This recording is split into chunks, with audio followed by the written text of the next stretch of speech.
Hi guys, welcome back to my channel. இன்றைக்கி நாங்கள் எந்த விஷயத்தை பற்றி பார்க்க போகிறோம்னா, உங்களுக்கு எல்லாருக்கும் தெரிஞ்சதா ஜனநாயகன் படம் இணையதளத்தில் லீக் ஆகிடுச்சு.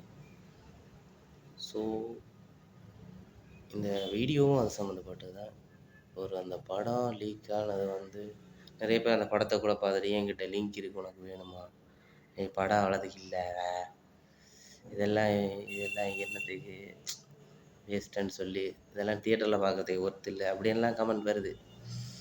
பட் ஆனால் அதில் ஒரு சின்ன பிரச்சனை. இந்த படம் ஒஃபீஷியலாக ஒரு ஓடிடி தளத்தில் இந்த ரிவ்யூஸ் எல்லாம் போட்டால் ஓகே. லீக் ஆன வீடியோ அதாவது ஒரு திருடப்பட்ட ஒரு திரைப்படம். அந்த லீக் பண்ணவருக்கு பிடிச்சிட்டாங்க. அதுக்கு அவங்களுக்கு என்னன்னே அதை நமக்கு தெரியல. நாம் என்ன செய்யணும்?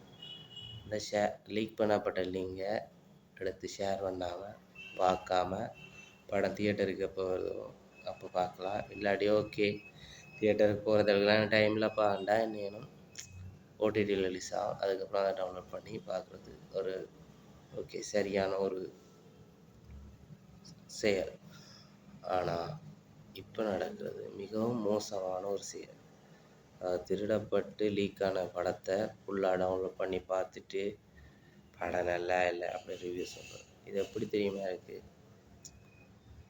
ஒருத்தன் நம்பி ஒரு தொழில் கேட்க அவன்கிட்ட இருந்து வேலை செஞ்சவன் அவன்கிட்டயே திருடி கொண்டு போய் இன்னொரு இடத்துல தொழில் தொடங்குற மாதிரி.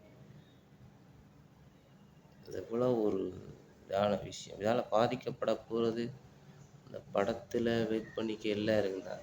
சப்போஸ் அந்த படத்தில் யாருக்கும் இன்னும் சேலரி இல்லாமல் இருக்கலாம் அந்த படத்தை நம்பி ரிலீஸுக்கு அப்புறம். இல்லாட்டி காசு போட்ட ப்ரொடியூசர் நிலைமை யோசிச்சு பாருங்க. 500 கோடி பட்ஜெட்டுன்னு சொல்கிறான். இப்போ இப்படி லீக் ஆனால் எத்தனை ஆயிரம் பேர் பார்க்கணும் தியேட்டரில்? அப்போ எப்படி கலெக்ஷன் ஆகும்? ஸோ இதில் ஒரு தனிப்பட்ட ஆள் பாதிக்கப்பட போகிறதில்ல, ஒரு நிறைய பேர் இதால் பாதிக்கப்பட போகிறாங்க.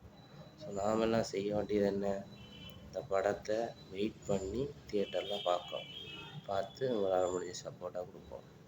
தயவுசெய்து இந்த லீக்கான லிங்கை யாரும் ஷேர் பண்ண வேணாம், பார்க்க வேணாம். நன்றி, வணக்கம்.